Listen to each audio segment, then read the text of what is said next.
Welcome to Sweet Life Beat Life. We hope this video helps. You begin by protecting yourself and the workspace.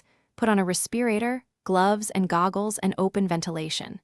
Next, thin and strain the paint to the recommended viscosity so it flows without clogs. Once done, fill the cup and test spray on cardboard to set nozzle size and pressure. Make small adjustments until you get a consistent fan and atomization. You'll repeat tests quickly to avoid overspraying the actual part and to confirm spray distance and pattern. You now establish a rhythm. Hold the gun 6 to 10 inches from the surface and keep it perpendicular. Move the gun in steady, overlapping passes roughly 50% overlap. That ensures even coverage without runs. Once done with a pass, release the trigger off the edge before returning. This prevents blobs. Make smooth, consistent strokes at about 6 to 8 inches per second. Vary speed slightly for edges and corners. If texture changes, adjust pressure or thinning incrementally to maintain finish. You finish by letting the coat become tack-free according to the paint's directions, then evaluate for uniformity.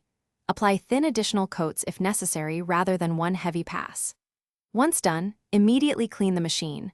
Flush with the correct solvent while disassembling tip and needle to prevent dried buildup.